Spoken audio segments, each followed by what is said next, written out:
ಸಂಘಟನೆಯ 50 ವರ್ಷದ ಸ್ವರ್ಣ ಜಯಂತಿಯನ್ನು ನಾವು ಇವತ್ತು ಆಚರಣೆ ಮಾಡ್ತಾಯಿದ್ದೀವಿ. ನಮ್ಮ ದೇಶ ರೈತರ ದೇಶ, ರೈತರೇ ನಮ್ಮ ದೇಶದ ಬೆನ್ನೆಲುಬು. ರೈತರನ್ನು ಆರ್ಥಿಕವಾಗಿ ಸಬಲೀಕರಣಗೊಳಿಸಲು ಮತ್ತು ನಮ್ಮ ದೇಶವನ್ನು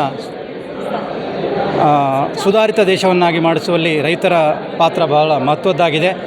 ಆ ನಿಟ್ಟಿನಲ್ಲಿ ನಮ್ಮ ಕೇಂದ್ರೀಯ ರೇಷ್ಮೆ ಮಂಡಳಿ ಮಹತ್ತರವಾದ ಕೆಲಸವನ್ನು ಮಾಡುತ್ತಿದ್ದು, ನಾವು ಕೇಂದ್ರೀಯ ಮಂಡಳಿಗೆ 75 ವರ್ಷ ಆಯಿತು. ಈಗ ನಮ್ಮ ರಾಷ್ಟ್ರೀಯ ರೇಷ್ಮೆ ಕೀಟ ಮತ್ತು ಬೀಜ ಸಂಘಟನೆಗೆ 50 ವರ್ಷ.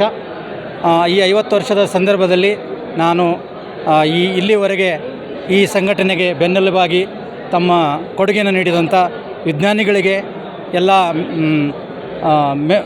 ಎಲ್ಲ ಸದಸ್ಯ ಸಚಿವರುಗಳಿಗೆ ಅಭಿನಂದನೆಗಳ ಸಲ್ಲಿಸ್ತೀನಿ ಮತ್ತು ಎಲ್ಲ ರೈತರಿಗೂ ಅಭಿನಂದನೆ ಹೇಳ್ತಾ ನನ್ನ 2 ಮಾತುಗಳನ್ನಾಗಿತ್ತು.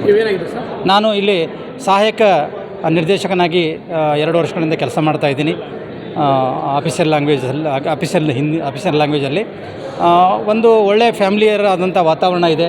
ರೈತರನ್ನ ಬೆಳೆಸುವಂಥ ನಿಟ್ಟಿನಲ್ಲಿ ಈ ಸಂಸ್ಥೆ ಕೆಲಸ ಮಾಡ್ತಾಯಿದೆ. ಇದೇ ರೀತಿ ನಮ್ಮ ಸಂಸ್ಥೆ ಕೆಲಸ ಮಾಡಲಿ ಅಂತ ನಾನು ಹಾರೈಸ್ತೀನಿ ಸರ್.